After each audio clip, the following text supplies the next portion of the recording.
It's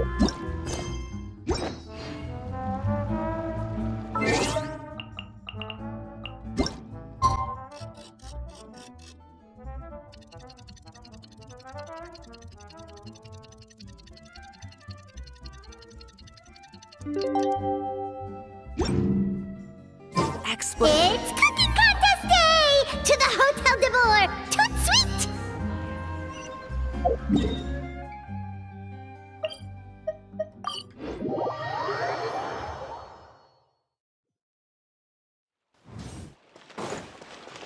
Did you hear the news? Escoffier's coming back for a cooking contest!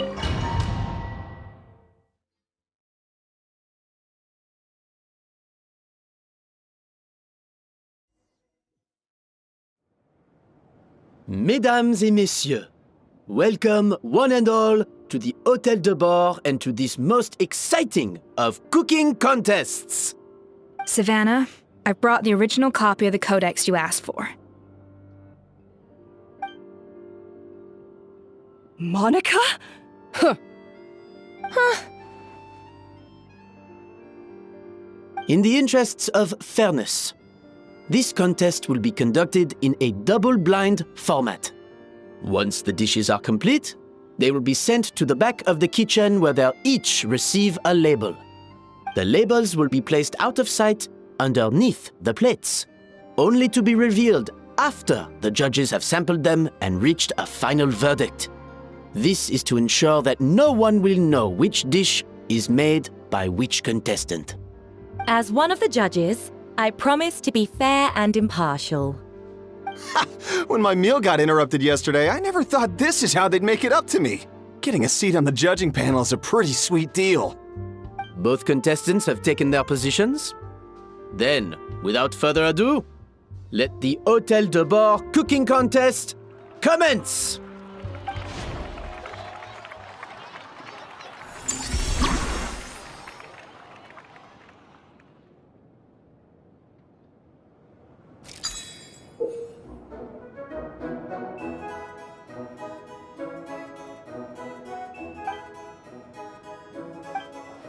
Monica, Traveler, it's go time. Let's do this. Alphonse! Gaspar! Get to work! Do not disappoint me! Looks like our two head chefs are raring to go. Like an oven on full blast, this competition is quickly heating up.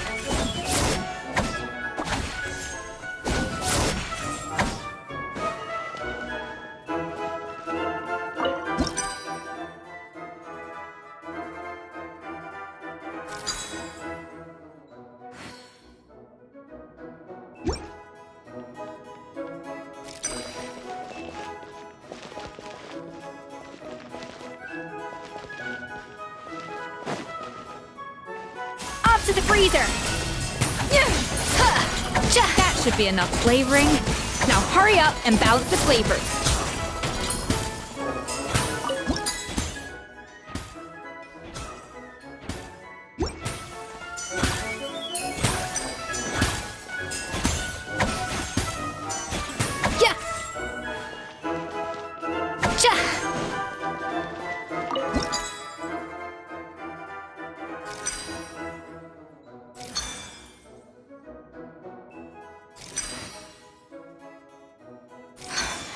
Stay calm, Escoffier. There has to be a way to balance the flavors. Just think.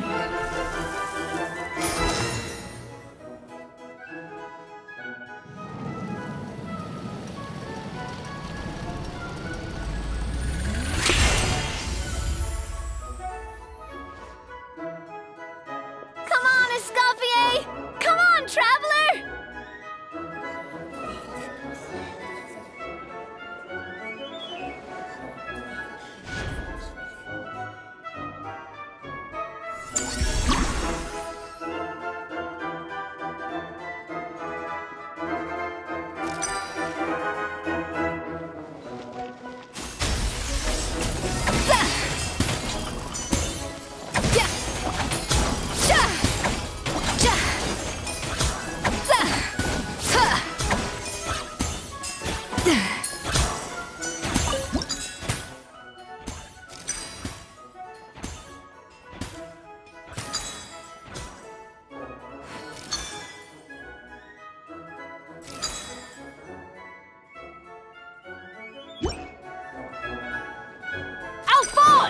What are you playing at? It's not how I taught you to do it!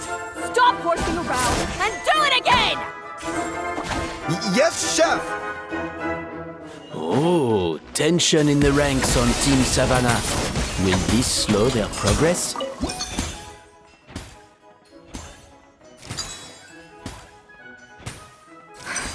What are you doing?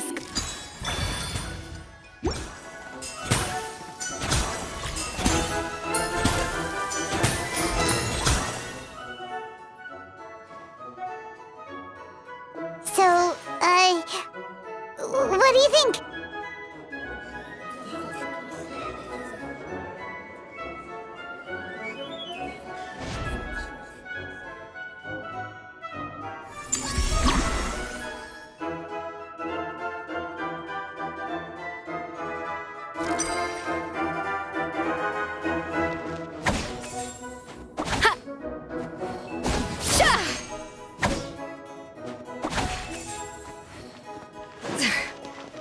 Escoffier is already on the final step of the recipe.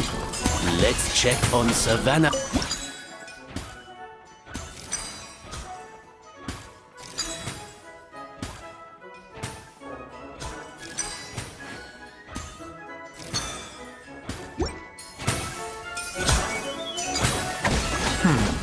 I think this flavor profile is still a little bit off. Enough! Oh, useless! Both of you, make like an egg and...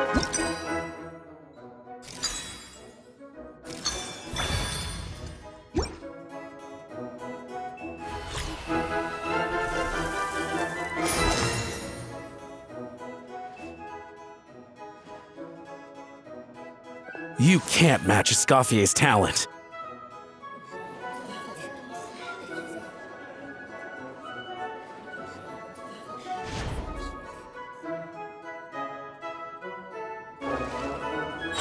I present to you Gâteau de Bourg.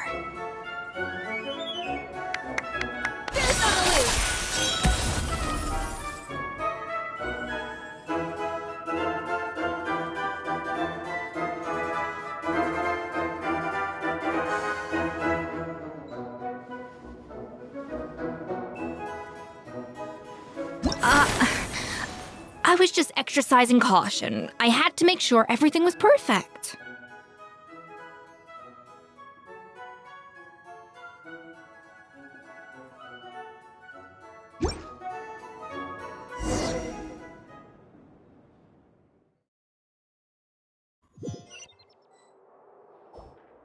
Time's up!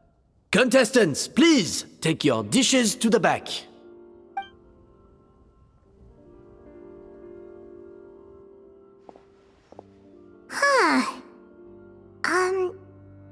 That guy was right. You really can't tell whose is whose just by looking at them. We both made the same dish after all. For all her flaws, Savannah's a talented chef who earned my recommendation for good reason. She wouldn't screw up something as elementary as the cake's appearance. Whoa! This is really rather good. Wonderfully soft and fluffy. Beautifully sweet. This is a masterclass in how to make Gâteau de Bourg. I would give this one at least 9.9 out of 10! Only because there's something about the flavor of the base. It's just a little different from the recipe I'm used to. Huh? Really? I couldn't tell.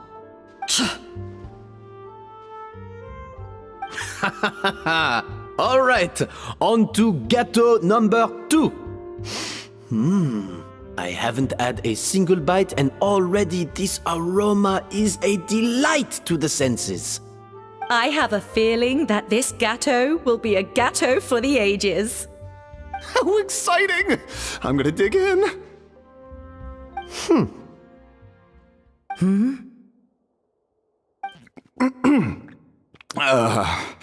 I think maybe someone got a little carried away when they were adding the sugar.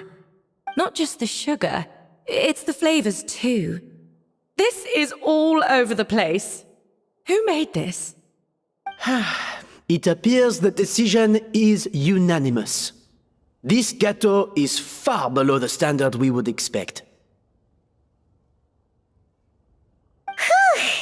And Paimon thought this might actually be close. Turns out she can't bake to save her life. Something's not right here.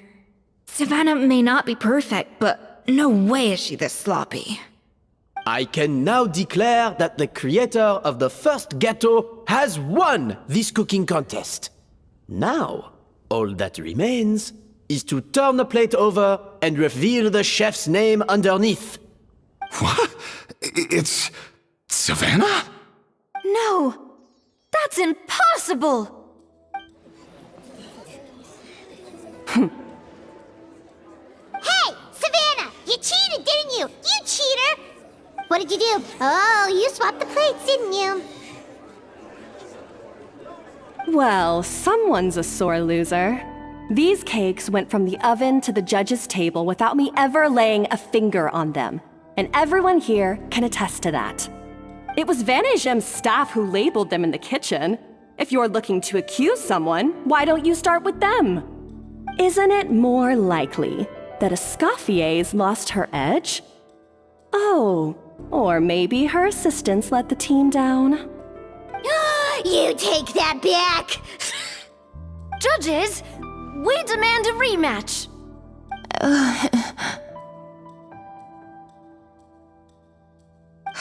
That's enough! What's done is done. As head chef, or rather as team lead, I take responsibility for the dish I served. Whatever went wrong and however it happened, I should have spotted it. Savannah, I didn't think you'd stoop this low just to beat me in a bake-off. What happened to your chef's pride? I don't know what you're talking about. If you want the Codex de Boer that much, you can have it. Escoffier, no! But you must promise me that you'll apologize to Firma and compensate him for everything you put him through. It's a little late to be negotiating terms. The contest is over and I won. That means you owe me the Codex, and I owe you nothing. Look, Savannah, you may have fooled everyone else, but can you really fool yourself? What I'm offering is to accept defeat without looking to expose what you've done.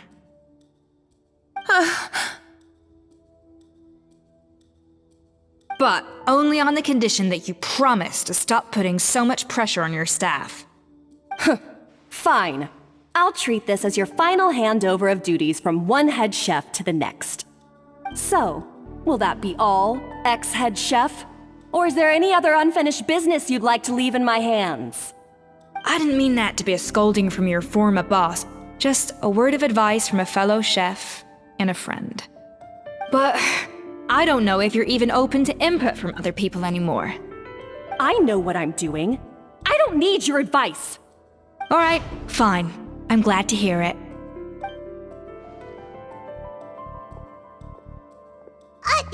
Escoffier! The Codex de Boer! Finally. Now, at long last, I will succeed. Escoffier? How could you let her get away with this? Yeah! The Codex is a souvenir of your time here! Doesn't that mean anything to you? It's all right. It was just a bake-off, not the end of the world. I'm already over it. Besides, it's not all bad. She agreed to compensate Firma. That's mission accomplished for the Spina. Honestly, if I'd have known that giving her the Codex would solve everything, I'd have just done that in the first place. I mean, why bother with the whole cooking contest? It's such a waste of time and energy.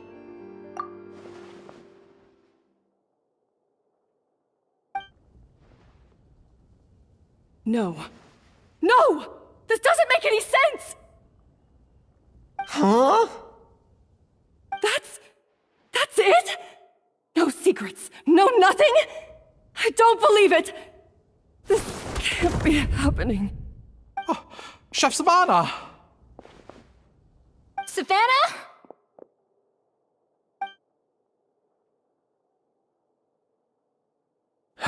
It's nothing life-threatening. Just a lot of pent-up stress and exhaustion. I knew it. Pent up stress? Her? The truth is, however hard she might be on the rest of us, the person she puts the most pressure on is herself. Yes, there are nights when she makes us redo things over and over into the wee hours. But for her, it's every night. She'll hide herself away in the kitchen, working on new techniques and recipes, and only realize how long she's been at it when we come to work the following morning. But why? Why would she do that? Our best guess is, she doesn't want to be seen as less of a chef than escoffier. And there it is. Even so, that's no excuse for taking her anger out on the rest of you. Yeah, and it's definitely no excuse for cheating in the cooking contest. About that, we honestly have no idea how she did it. We were focused on our own work the whole time, like she asked. Leone and Algalia were the ones I tasked with labeling the cakes. I've already spoken to them both. They're at a loss to explain it too. Not to worry. Come on, join me downstairs. I'll interrogate the guilty gâteau myself.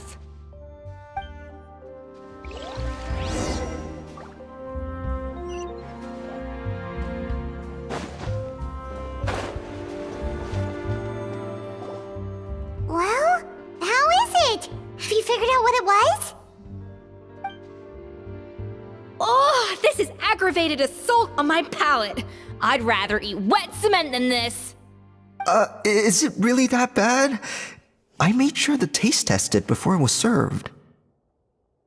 Oh, relax. This isn't your cake. Savannah never switched the plates. The offending flavors are coming from in between the icing and the cake base, which means someone tampered with it while it was being made. Or in other words, we have a traitor in our midst.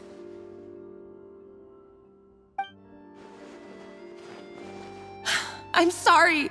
I was forced into it. It was Chef Savannah. She said if I didn't cooperate, she would... Calm down, Monica. I've already accepted defeat. And if I wanted retribution, I would have brought this up when the results were announced.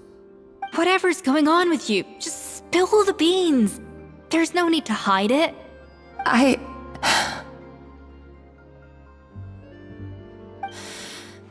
I was the one who caused the food safety incident that one time.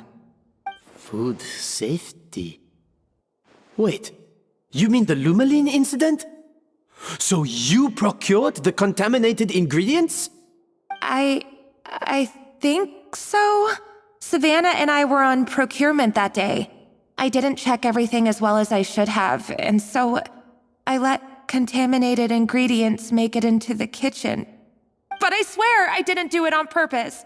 I had no idea there was an issue with them, and I didn't know it would end up with escoffier going to jail. But the last thing I expected was for Savannah to use it as leverage to blackmail me with... This is crazy! So Savannah pressured you into sabotaging Escoffier's cake by threatening to expose your secret if you didn't? I know, it's terrible. I'm so sorry. I was so scared. The thought of Chef Escoffier finding out that I put her in jail, it made me freeze up with fear. I thought Escoffier would hate my guts if she ever found out, and yet somehow that's ended up in me doing something even worse.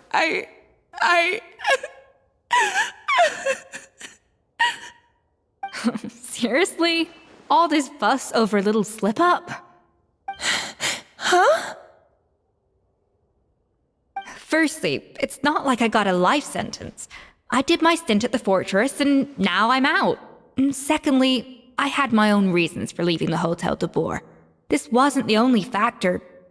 So you don't need to feel ashamed or frightened or anything like that.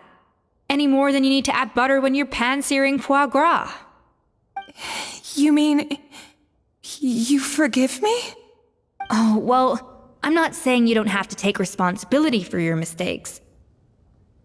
You should tell Vanagem to mark down your performance for the past few months. Then do some digging and find out exactly where those contaminated ingredients came from. Sure, you've made mistakes, but now's the time to fix them. Understood? Understood.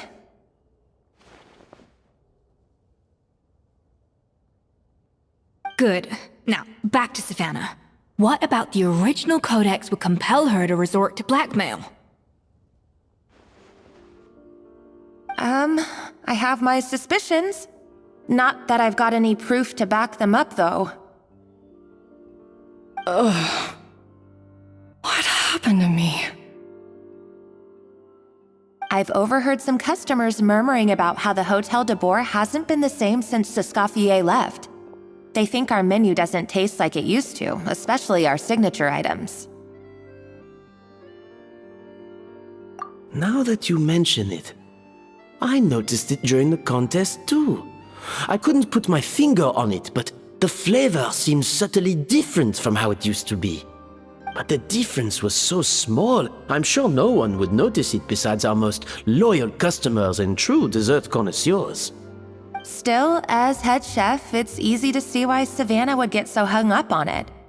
So many times I've seen her make the cake base over and over again, late into the night, determined to match Escoffier's version. But something's always slightly off every time. Yeah, I've noticed that too. Never really gave it much thought, though. Thinking back on it now, it's clear that Savannah's been in a downward spiral ever since Escoffier left. She wants to prove that she can fill Escoffier's shoes. That's gotta be the reason.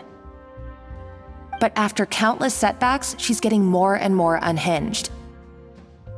And at some point along the way, she switched from doubting herself to doubting Escoffier.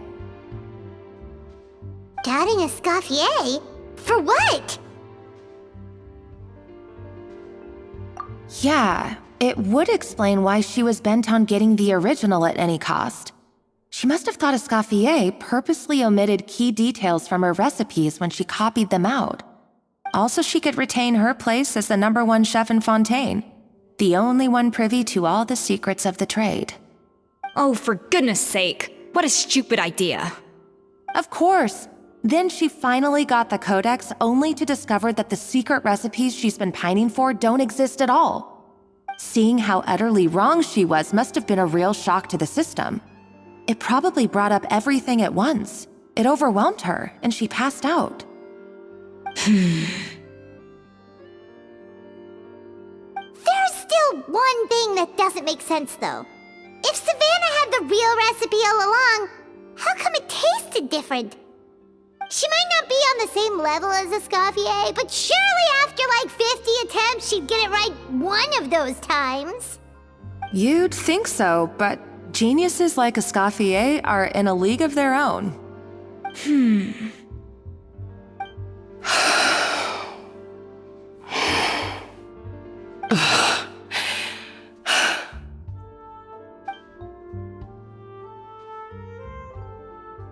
New head chef, you say? What's her name?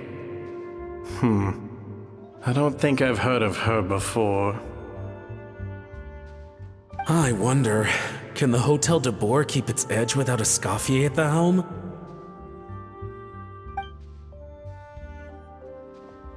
This tastes different from last time. Is it undercooked or something? Ugh!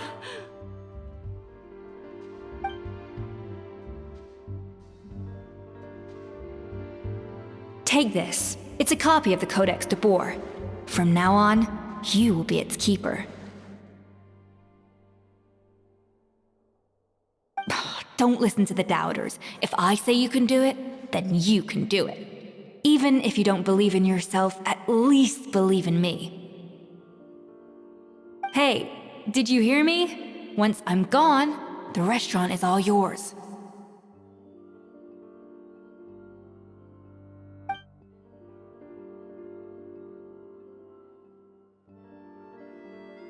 All this time, I've been blaming other people, but maybe I'm the problem.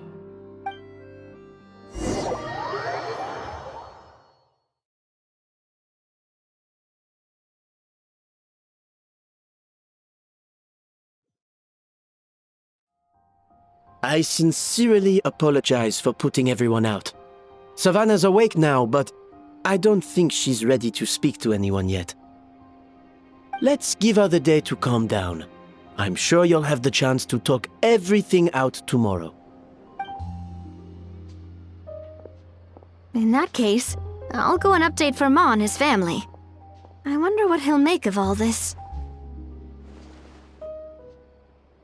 So, we'll come back tomorrow then. That was a long day. I think I've earned myself a sweet treat when I get back home. Oh, nice! Macarons? Or are you gonna switch it up this time?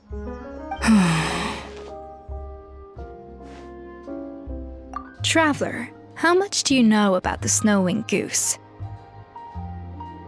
Every year, they migrate long distances in search of a suitable home. There's always one goose at the front whose job is to lead the flock. Fontaine poets often use the image of that goose to explore the ideas about leadership and genius. They usually imagine someone who's a cut above the rest, a model of perfection. But what those poets don't know is that during a migration, the lead goose is always changing. Once the lead goose shows signs of fatigue, it retreats to the back of the flock and allows another goose to take its place. So the truth is that leadership, with all the responsibilities and pressures that come with it, it's something that everyone takes turns at. But we humans completely miss that fact when we project our own ideas about social hierarchies onto them. I guess what I'm saying is, I don't buy into this notion that there's some sort of gulf between normal and genius. Cooking is a science, not magic. Given the same ingredients, same recipe, and same environment, I see no reason why two different people shouldn't be able to create the exact same dish. Of course, some people have a more sensitive palate than others, and some people are just born bolder or more conscientious. But these are all variables that can be accounted for with time and practice. I'd have no reason to expect so much from others if I believed that perfection can only come from the hands of a genius. The only reason I hold people to high standards is because, well, I believe they're capable of greatness. Okay, I've made up my mind. I'm gonna get to the bottom of why Savannah failed. And come tomorrow, I'll give her the scolding of her life, pointing out all the mistakes she's made along the way. Then she'll finally see the error of her ways.